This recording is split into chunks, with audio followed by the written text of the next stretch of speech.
Hello and welcome to this edition of Inspired to Resign. I am Tami, Jaffe, your host, helping you go from employees to entrepreneurs without all the headaches. And we have a special guest with us today talking about hiring. This is I love teams. So this is like one of my favorite subjects, talking about teams, how to get the best teams, how to make yourself more efficient, because you cannot grow or scale in your business without having those teams in place.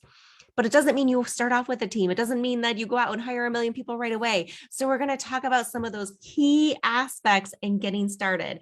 And Melissa is the expert coming with us today. She is the founder and CEO of the Association of Virtual Assistants and the PVA, a firm that matches clients with the right virtual assistants. I know some of you have had a hard time finding virtual assistants. Wouldn't you just love someone to be like, okay, what do you need? How do you put that in place? Melissa is your girl for that. She is also the best-selling author of 2 books, Hire the Right Virtual Assistant and Become a Successful Virtual Assistant. Additionally, Melissa also mentors for Remote How Academy, the first global online education and individual certification program. Awesome. And she draws her experience while working on 5 different continents. Melissa truly understands how to operate a successful virtual business. Melissa has been quoted by ABC News, Forbes, U.S. Chamber of Commerce, U.S. News and World Report. Most recently, Melissa was named the top virtual assistant consultant of the year and a trailblazing female entrepreneur to watch in 2021. So I'm so grateful you are here with us, Melissa, to talk about this. Tell us just how you got started in this. How did you get started, as being a virtual assistant and then helping people get their virtual assistants? Yeah, well, my background is in executive assisting. I was an executive assistant for over 15 years before I started virtual assisting. My mom was an assistant. I went to secretary school. This is like when, little kids want to be things when they grow up. I wanted to be an assistant like my mom. My mom, we sometimes get to visit her in the office and everyone would say, your mom is so awesome. We couldn't run the place without her. She's so great. We just love her to death. And so I always saw this position of assistant as a very, very powerful position, very get your hands in all the things, really run the house kind of show, because that's, my mom.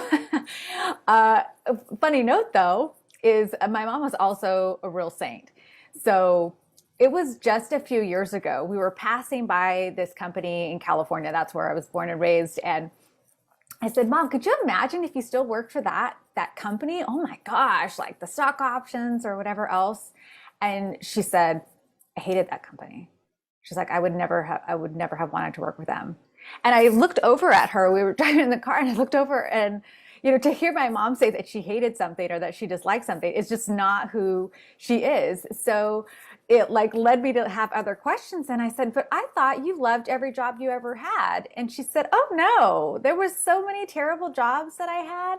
But because she never brought that home, she never said a bad word about anybody. Nothing.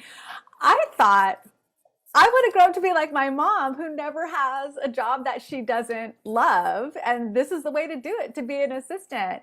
And so I really have. I've never had a job that I didn't love, because I always saw myself as valuable as my mom. And if she wasn't going to have a job she didn't love, I wasn't either. I really always felt like I knew my worth. So it was just a few years ago when I found out that was just all smoke and mirrors. It's so funny. I mean, I love that your mom is your inspiration, but it's the irony of one of the things that you love most about how you perceived what she did. Yes. And that she loved it was part of it was a myth, right? It was, because my dad was no stranger to saying today was terrible. Today was a rough day. He was not shy about that at all. So my mom was the polar opposite. And so, here I am. I'm being an executive assistant for 15 years, love my job. I was actually 3 days into a brand new job and I found out my husband had died. So that really changed everything. That was September 2012, and went through a lot of changes, work changes, cross-country moves, like a lot of things going on, but I was still an assistant. And in fact, I was in Georgia at the time when he passed away. We had moved back to my home state of California. I had a job that I absolutely loved, but my daughter, my son was already in college, but my daughter was a junior in high school. She was about to enter into her senior year. And she said, I want to go home. Like, this isn't my home. And I knew I had to give that to her. So I went to my boss. I'd been there less than a year. And I went to give my 2 weeks notice. And he said, we don't want to lose you. How can we keep you? So I said, I can do most of what I do virtually. And he said, okay, let's do that. So I started as their first remote employee, working virtually. And I was doing the work and thought, wow, what if I could do this for myself? I had this small taste of freedom and flexibility, and then I wanted it all. So I thought this might be the time. Like, it's now or never. Like, let's do it. And, very naively, I sent the contract back unsigned. I told them I was going to finish up my current contract, but then I was going to start my own virtual assistant business. They were super supportive and said, anything you need, we're happy to help you. You always have a place to work here.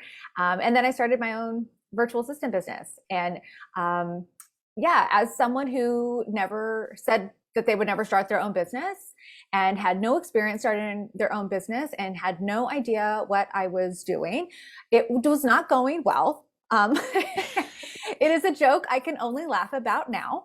Yes, right. You can look back and laugh and see the irony in it. But when you're in it, it feels like overwhelming. Totally. And the only thing that kept me going, was I was not willing to get up for my freedom and flexibility. My family was so dispersed throughout the states that trying to travel all the time and having to ask for time off was something I was not accustomed to. My kids did not get sick. I did not get sick when they were growing up. So asking for my son, perfect attendance K through 12. So, time off, no. Like, I took my vacations and I did my other things. So asking for time off was actually a horrible feeling for me. It made me feel like a really bad employee. Yeah. And so, this idea that I didn't have to take time off anymore, I didn't have to ask for time off, and yet I could still be with my family whenever I needed to be or whenever they needed me to be with them during this time was extremely, extremely important to me. So I was like, I'm not losing it. There has to be a way to make this work. So like a smart person, if I did anything right, I hired a coach. And that really turned things around. But as we were going through this process, it was very much like, what am I doing? How am I providing value? And this idea of value kept on coming up over and over again. Because when you're an employee, it's not always about the value as much as it is about the work. When you're applying for jobs and when you're thinking about your hourly rate, it's not necessarily an investment.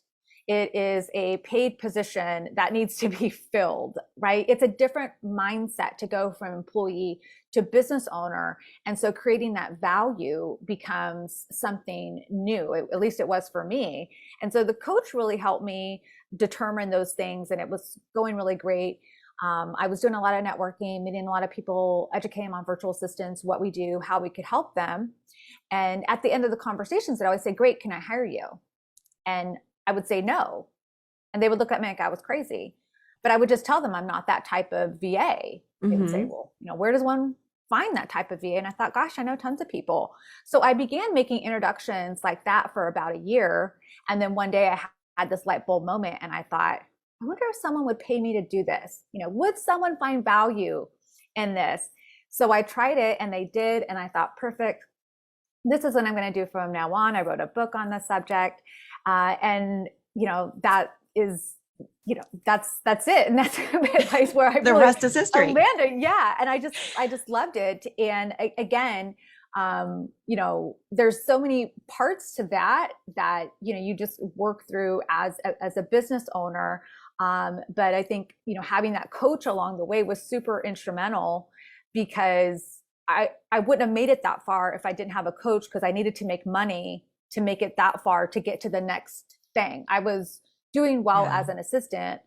It took off when I became the matchmaker, and that just happened, over time when we finally click on that value for the customer. Yeah. And it's finally like listening to what people are asking you for and seeing how you can be that bridge. And I Mhm. love how you said that because, it's so true. And I tell my clients this, like, I work with so many people who are just getting started. They're trying to figure out what it is. And like, you just got to do the thing. You got to start working with the people and, taking your current skill sets and using those and starting there and getting going.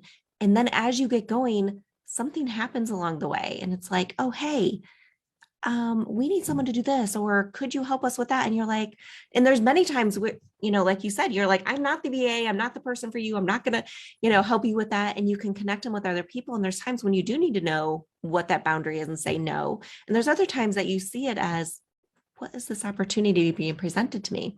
And being able to discern between those and having a coach help you and figuring some of those things out is so critical, because the same thing happened to me in my business. I started off as a leadership and career coach, and a couple years into it, people started asking me, how did you go from being that corporate VP to starting your own business? And what's that transition? And how did you know what to do? And all of these questions that come up. And so this, similar story, right? Where you just got to start with your area where you're good at. And then you start seeing opportunities come along the way. I love that. Yeah, So and there's a what I tell my when I coach VAs, I tell them there's a really quick thing that you could do when you do something so often and people ask you to do something so often that you wouldn't even know what to charge. That's when you know you're sitting on a gold mine. Um, I was doing this all the time, but there was no other VA matchmaker when I started. So I couldn't mhm, say like, oh, well, that person's making money at it. So then, I can make money at it. I right. wasn't doing a recruiting model nor was I a headhunter. So there was not like a business model that I could follow. So it wasn't in my head like, oh, this is a business opportunity. It took a while for that to click. But a fast track to that is that question to ask yourself. Yeah, absolutely. And I think the other thing that's critical is like, so many people don't know what they really need in a VA. They don't know, or they don't completely understand what a VA can help them with, or what's the best use for a VA. And so I know that even just having that discussion with you, like, so much clarity comes in showing people like, what are the options, what can you do, and getting them through that understanding of how a VA is going to help them be more successful. So many people look at it when they're hiring their first one as like, it's a money suck, like, can I afford the VA when you're just getting going? And so understanding how it's a value add to your business, how you can put the VA in place to do things that are more income generating for you, and those types of aspects. So kind of ask though, when did you decide to hire your first VA? Oh gosh, it was as soon as possible. As soon as I could. I knew that first hire, right? I'm like the moment that I, am making this much in revenue, every month, or at least for 3 months in a row. I figured Yeah. if I could do it for 3 months in a row, I could do it, forever. I Yep. was going to hire a bookkeeper. Hmm. I despise bookkeeping, like no one's business. And I also, there's a place for me where I need to know what's coming in the pipeline and the sales. And I love that portion of it, but all the Hmm. other stuff, I just can't stand. And it brings me to a different place.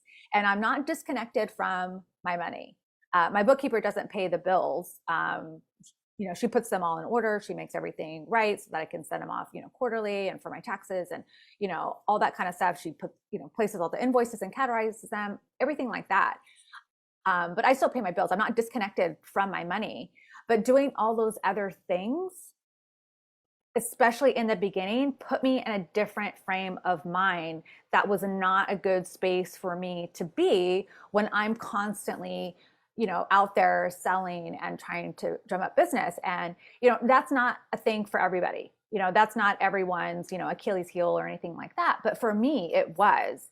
So Hmm. I knew, I'm like, I got to do this. This is my very first hire. So it was very early on when I was able to make that hire. And then after that, it became, I knew I needed someone to help me with the technical aspects Hmm. of my business. I am not tech savvy. I don't enjoy technology, ironically. I am not a YouTube watcher. I'm not gonna, of all the things I'm going to do and how I'm going to spend my time, my professional development is going to be spent on coaching and leadership and structure and hiring trends and all those other things that actually I want to get better at and give me a return on investment. I actually don't want to be the best at technology. I don't care if I'm the best at creating landing pages. No one hires me to do that. So I put a technical VA on retainer. So she handled all my like landing pages, when I needed any graphics, sending things out for my website. I was hiring project VAs all the time, and I would have certain VAs on retainer all the time. So I'm a bookkeeper, I have an executive virtual assistant, and then I also have a technical VA on retainer. And then I have other VAs, and I've used other VAs for launches and book editing, book formatting, graphic design, as it pertains to book covers and things like that. That's because that's, different than other things. But I'm all for it when people are like, wow, you've done so much and, all these years and while traveling the world and, all these things, like, how did you do it? I'm like, I drink my own juice. Like, like if it is not revenue generating and it does not give me energy, I don't do it. Yes. Or I put it on my list to say, this is my next hire and get it done. Productivity, it's a falsehood to think that you're going to be more productive just because you have more time in your day and you're going to do all these things. Productivity is so highly based on energy. And when you're doing things that do not give you energy and actually suck it out of you, it permeates every part of your business. And so I watch my energy levels above anything else. Absolutely. I love that. 100% agree. And it's so important. And I want you guys to hear this, you guys listening, like you have to know one, she talked about what are you good at? Like, what did she like and what did she not like? So understand what you like and what you don't like, but what are you good at and what are you not good at? Don't feel like you have to go learn everything. And so many times when you get to that place that you're stuck and you're spinning and you're trying to figure it out, it's because you're asking how to do something. And so ask yourself who can do it for you instead, or who can connect you with someone like Melissa that can tell you who can do that for you instead, right? So ask the right questions instead of getting stuck in that spot because it's so critical.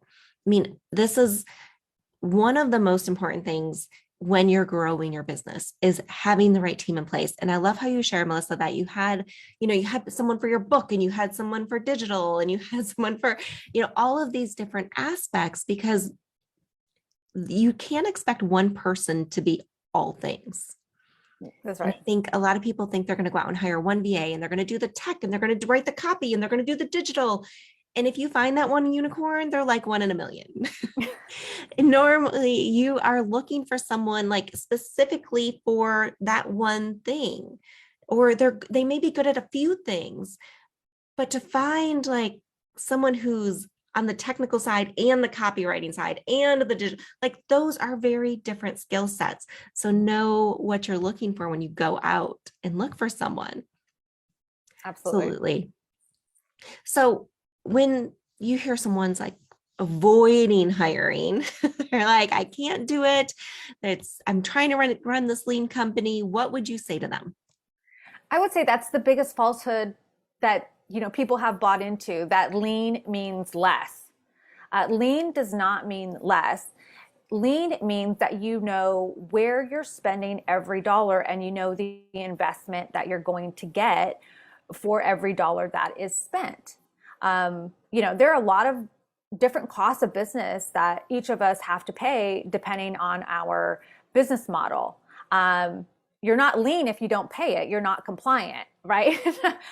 Different states, different counties, you might have to pay each one of them a different business license, to operate where you are, and, if you don't pay that, that's not running lean. That's running non-compliant. When you hire someone for your business, it's actually what you are supposed to do as a CEO. As a CEO, you have two jobs. I don't care if you are a company of one yourself or 50,000. Your job is to future-proof your company and hire the right people. If you are living in the now every single day, it is only a matter of time before you are under, whether that's like underwater, undernourished, you are not sleeping enough, you are under in your finances, you are, you're just underwater, basically. Yeah. And hiring a VA. Now, do you have to hire someone that you're working with all the time or on a regular basis? Absolutely not. But if I'm really talking about lean and I'm talking about protecting my time and my valuable time, would it be better for me to spend an hour with a client where I make $250 an hour?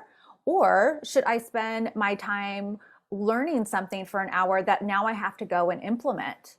And I have no idea what I'm doing or even if I'm doing it right. Or could I pay someone maybe, $50 to complete what would take me hours? That's a simple cost analysis, right? You can do the cost analysis, and then most business owners, what they don't do is that benefit analysis, the cost benefit analysis. And that's where you really get into it. It wasn't hard for me to know no one wants me doing their technology, including me. I don't trust myself to do it. So Yes. why would I not hire someone to do this? But it's not running lean. If it's going to take you hours and hours and, suck the life out of you, when maybe that article that you've been planning on writing, maybe those 5 extra calls that you could do for prospecting, maybe it's the podcast that you want to create. And so you could spend that time interviewing guests or, reaching out to guests, networking events. There's so many activities that could be revenue generating, whether now or, in the long term, versus the thing that's never going to generate you income. It is only to support that business. And Yes. so if you do that cost analysis and the cost benefit analysis, you'll see where it becomes lean. It doesn't have to be for everything, but you do have to run the numbers. You have to get it out of your head, and then it will all make sense. When you don't know where your money is going is when you're like, oh, I can't afford that. I can't afford that. Yes. But when you know where it's going, you know how it returns to you, then you can say, I can't afford not to have it. It's like certain types of insurance. You can't afford not to have it. It doesn't make sense in the long term. Absolutely. And I love how you said that, if you don't know where it's going and how you're getting a return on it, then you think you're just, spending frivolously, right? Like you've got to know what that return is. Like, where are you spending your time? Where are you spending your money? And really have the right strategy in place. Like, just trying to do, there's so many things out there saying, do this and do that and do this. And, it's like you try this one thing and it doesn't work. And then you go try this next thing and it doesn't work. And it's not working because you're not putting the time and the effort and the right, getting the right processes in place to make it happen. So it's like, understand what the best strategy is for you. And if you don't know what that is, I highly encourage you to reach out to me or another business coach who can help you figure that out. Because once you know what that best strategy is, then you can hire the right people to come in and help you with that right strategy to make it work and make it work for you. So Absolutely. One of the things we talk about, Melissa, and this is getting inspired to resign to not only replace your income, but exceed it. And I know you've exceeded your income from when you were an executive assistant, and you shared that having a coach was one of the critical things for you. What's something else along that path that was really critical for you in that journey that you can share with the audience and tell them what really inspired you and what helped you get to that place where you could replace your income? Gosh, I knew I needed to jump. And what I mean by that is when I started working with a coach, I made the decision right away that I was not going to grow in, little small baby steps. I was going to go from here and I was going to make, that big leap. Gay Hendricks, everybody, that's what my coach used on me. I was going to make that big leap over here. And in order to do that, it wasn't just needed to be done on paper, it needed to be done mentally as well. So I had to make the mental shift that I was here and I was going to make a leap. Now, making that mental shift was terrifying, because we're talking about like more money than I was used to making in a year in some cases. And it was, how is this possible? Who are people who can afford this? Who does this? And so in order for me to help myself make that leap, I actually had to go into their world. So ironically, I am more likely to be quoted on money and pricing than any other topic. And it's because when you get something so wrong for so long and then your eyes are open, you can't undo it, right? It's this thing that I can't let go now. And so in order for me to do that, I actually took the example from my friend Jeffrey Shaw. So he also did not grow up with money. He also didn't really understand people with money and how they spent money and what they valued and how that looks. So he went into Bergdorf Goodman's and bought the lowest priced item that they had and went over to their gift wrapping section and talked the lady into letting him behind the counter so she could explain to him, how it's all done. So he had, was following every step around, including the gift wrapping. And he just noticed one thing that just blew his mind. And she said, wealthy people don't use tape. Every time they open something, it's like a gift. And if you start looking at all the premium brands, they don't use tape. If they use anything, it's their own seal, but a lot of ribbons, a lot of tissue, a lot of boxes that you want to keep, right? That are brand beautiful. And it's like every time you open it up, it's like an experience. So I thought, okay, well, that was his. How am I going to do that for me? So then I started going out to where I thought my clients would hang out and how they would act and what they valued. And what I took away was they really valued the experience of being taken care of. And we always go to what we know, right? We go to what we know. I waited on tables for a good majority of my youth. And so I just noticed how they were being served. And I thought, if I could serve them like that, then they would pay me the money. If I could take care of their needs, if I can anticipate them, all things that you need to do as an assistant, then I could do that. Now, did I have to spend money in order to do that? Absolutely, 100%. But it's something that I still teach people today. If you're going to charge, you're going to be a coach or you're going to be a consultant, and you've never spent the amount of money that you're asking someone else to spend on you, it's super hard to make that leap. It's like, who pays this money? Yes. Right? But I'd already made that leap when I hired my coach. I wasn't making any money, but I was like, well, if I don't hire her, I got no chance of making it. I'm already failing, but now I have no chance if I don't hire her. So, might as well, if I'm going to go down, I'm going to go down knowing that I went out swinging. Right. Yeah. And I recouped that in just a few months. And then after that, I was spending money again to go into these restaurants, right? Some could see that as a luxury, but I was doing my homework. The napkin switches, I felt like Pretty Woman. I'm like, why are they taking my napkin? That's the fork that I know. It was all those things that you really start, and it got me in that mindset. And then that became my lifestyle. I really made my leap. I didn't go out and buy fancy cars. I don't have any, designer bags and, any of that. But I became that. I desire that kind of experience from everything that I purchase and everyone that I work with and everywhere that I go. And I do that in a lot of little ways. And so I know how to give that experience. And that was the biggest thing that I did. I really, we talk about user experience, become your user. Yes. Become your user. I love that. And it's so true. I mean, we've got to create the experience that you want, something that's on brand for you, because when you shortcut any of that, people feel it. So thank you so much for all this, Melissa. It's been incredible. So much value here. You guys might want to go listen back to parts of this again, because there's so many nuggets. And I know you have an incredible gift to share with people as well, the workbook that you wanted to share. Tell them what that is and how they can get that.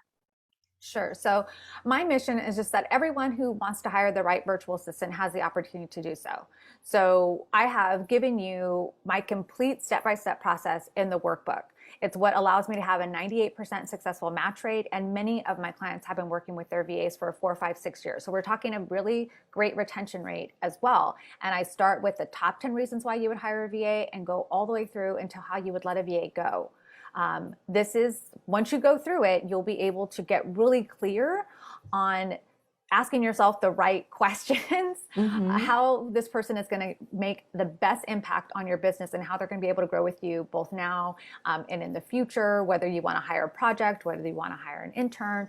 But it really helps you get clear and then hire with confidence. Awesome.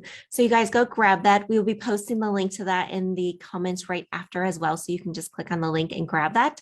And Melissa, thank you so much for being here. This has been incredible talking to you. My pleasure, Tami. Thanks so much for having me. Yes.